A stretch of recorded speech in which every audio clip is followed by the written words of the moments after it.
Witajcie, z tej strony Ponguj, a dzisiaj mam dla was odcinek dotyczący mniej więcej mechaniki, jakości i FNAF-a i różnych fangame'ów tej gry. Widziałem dużo różnych opinii na ten temat i cóż, chciałem się wypowiedzieć, bo jest o czym. Zapraszam do oglądania. Scott, tworząc serię Five Nights at Freddy's, wykazał się oryginalnością, tworząc sam koncept gry. Jest ona jednocześnie prosta, jednocześnie prymitywna, a jednak zaciekawiła miliony ludzi. Jest prosta, wyzywająca, także coś w tym jest, prawda? Pytanie polega na tym, co jest lepsze. Czy fani Scotta przegonili FNAF-a, czy to oryginalne gry są lepsze? Słyszałem opinię, że parę fangame'ów jest znacznie lepszych od FNAF-a, gdy podróbka jest lepsza od oryginału, to coś jest nie tak. Pierwsze, co przychodzi na myśl w tym temacie, to Those Nights at Rachel's, fangame Nixona, który znany jest z tego, że działa na silniku Unreal Engine i jest to dosyć spory atut, gdzie chyba każdy może przyznać, że gra wygląda dużo lepiej niż typowy FNAF. Płynność ruchu, lokacje itd. No ładnie to wygląda, zgadzam się z tym. Mimo wszystko nie można powiedzieć, że zrobienie czegoś lepiej świadczy źle o oryginale. Pamiętajmy, w czym robiony był FNAF, w Click Team Fusion. Na tym silniku nie da się zrobić gry całkowicie w 3D, a żeby przejścia wyglądały płynnie, trzeba być dziesiątek kratek, na których nie można sobie w tym przypadku pozwolić, bo silnik jest ciężki. Zauważcie, że gra ma mało, same rendery, a jednak i tak zabiera dużo ramu. Wygląd wyglądem, ale to, że można robić coś lepszego graficznie, tak jakby kontynuacja gry pojawia się jako fangame, zawsze można coś zrobić dokładniej. Ale bądź co bądź w tej grze, w TNAR, mechanika jest bardzo słaba. Naszym celem w grze jest po prostu patrzenie na to, czy ktoś nie siedzi w drzwiach, nakręcanie marionetki i pilnowanie Foxy'ego. Kojarzy się z czymś? Zamiast możliwości na zamknięcie obu drzwi naraz, możemy zamknąć tylko jedne, a możemy też schować je pod stołem. W skrócie zamieszanie jedynki i dwójki, nic jakoś znacznie nowego, a mechanika nie sprawia też jakiegoś oryginalnego wrażenia i to jest tutaj raczej najważniejsze. Poza wyglądem to wszystko.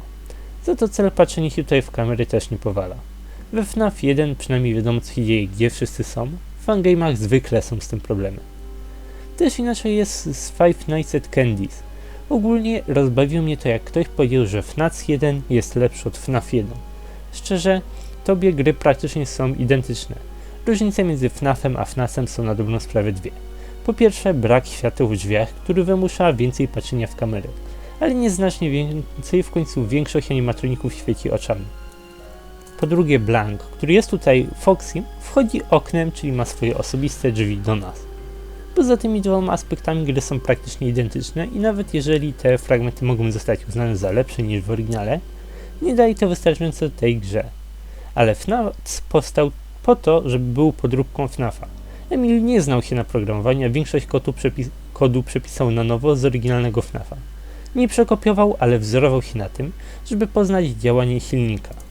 Ten fangame polegał tylko na tym, żeby wprowadzić te postacie fanowskie, które stworzył Emil, do jakiejś gry, ponieważ, cóż, ludzie tego chcieli.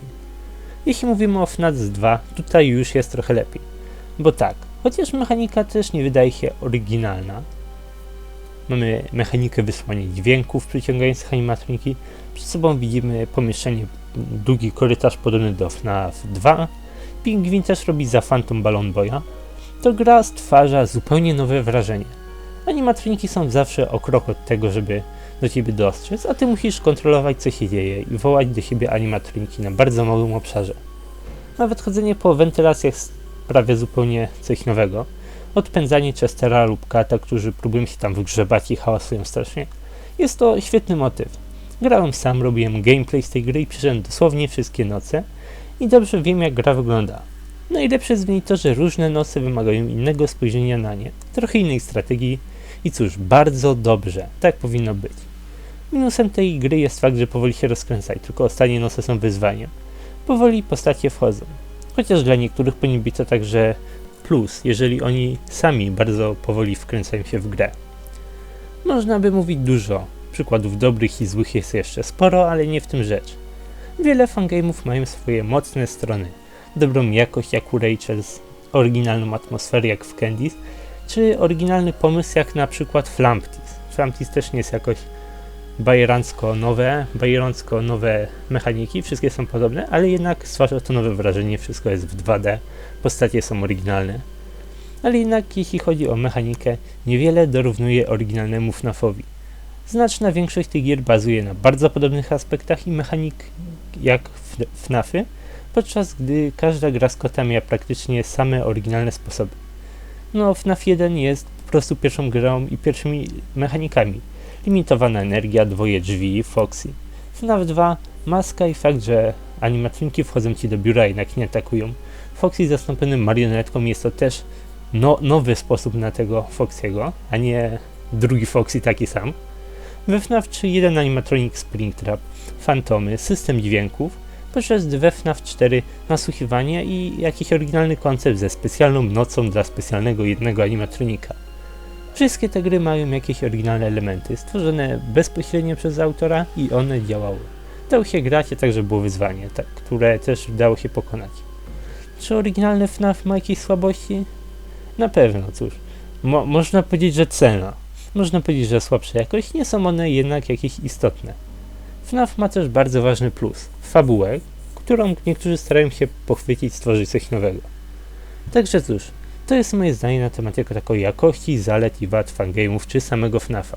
W tym odcinku to byłoby na tyle z mojej strony. Dziękuję wam serdecznie za oglądanie. Zapraszam do komentowania, jeżeli wy macie jakieś zdanie swoje. Jeżeli chcecie porozmawiać o jakimś konkretnym fangame'ie, cóż, chętnie porozmawiam. Dziękuję wam za oglądanie. Do zobaczenia w następnych odcinkach. Cześć.